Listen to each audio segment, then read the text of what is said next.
I'm going to be presenting at two conferences this year. The same paper, the same topic. The first conference is entitled The Supernatural in Contemporary Society at the Robert Gordon University in Aberdeen, Scotland, and that's on the 23rd and 24th of August 2018, this year.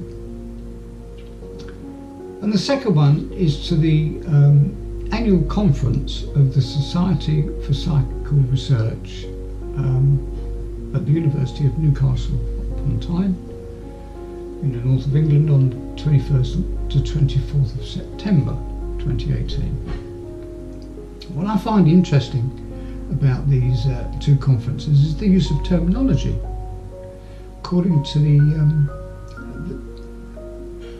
the delegates that will be attending, Robert Gordon University, the conference is organised by the university, and they use the term supernatural. And I'm going to assume that the delegates attending would primarily be students and academics who are interested in the supernatural. The second one, the Society for Psychical Research annual conference, the delegates there, and I'm a member, are primarily researchers into what they call the paranormal or the parapsychological.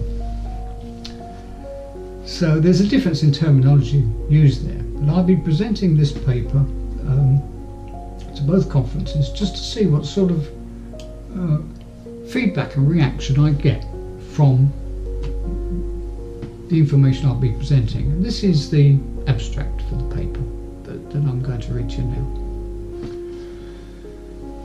Reports of supernatural experiences in hospitals by nurses and doctors are often presented as APE. That's anomalous paranormal experiences, and will include apparitions, odd coincidences, deathbed visions and other anomalous phenomena. Some visions appear to be dead relatives of patients who have come to assist dying patients and give comfort to them through the dying process. Parapsychology researchers attempt to determine the relationship between such experiences and the psychological factors that may contribute to explaining them. For example, recent research investigated the correlation between certain types of perceptual experiences and nurses' job stress, proneness to hallucinations, and psychological absorption.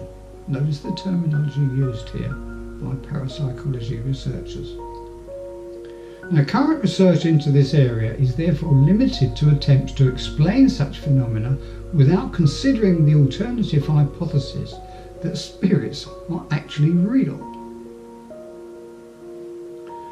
Ethnographic research, by contrast with the observation and collection of data from clinical case files on a day-to-day basis, strongly suggests the alternative hypothesis. Patients presenting for therapy, for treatment, with a wide variety of emotional, psychological and physical symptoms are often found to be influenced by Earthbound spirits. These are spirits of the deceased who have attached themselves to the patient. Now, an earthbound spirit is one that's not progressed to a spirit realm after the death of the physical body. And it's been now a wealth of evidence to support the theory that the spirit survives the death of the physical body has been accumulated by the Society for Psychical Research since 1882.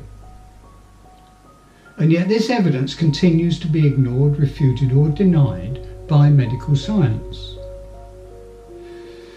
Now, dialogues with earthbound spirits reveals that many of them were attracted to their living host during a hospital visit or as an inpatient. Treating the attached spirit and the affected host is known as spirit release therapy, or SRT. Now, on a recent SRT training course in detecting and releasing earthbound spirits from a local hospital revealed several examples for the record. However, due to the fact that none of those engaged in the detection and release of these spirits had access to hospital patient records or death certificates, they could not be validated by external evidence. So this was not a controlled experiment, this was spontaneous. And I'll be presenting actual video footage recorded during this experience to these two conferences to show what happened. Now, acknowledgement of the evidence for the ontological status of earthbound spirits does have far-reaching implications for medicine. For example, nurses, doctors and other hospital staff who witness such phenomena could be better educated in how to deal with them, rather than being considered to be under workload stress or prone to hallucinations. For a nurse to be told that she's having hallucinations when the reality is that she has seen a spirit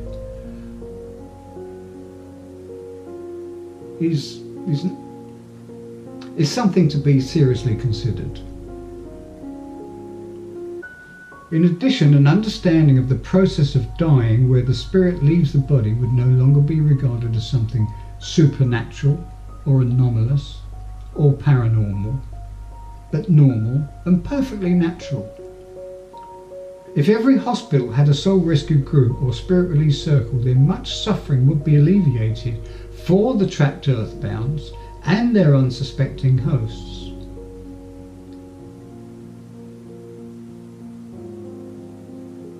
There's a need for further research, serious research, to determine the validity or otherwise of these phenomena, and I present these cases to conference for their consideration. Thank you for listening.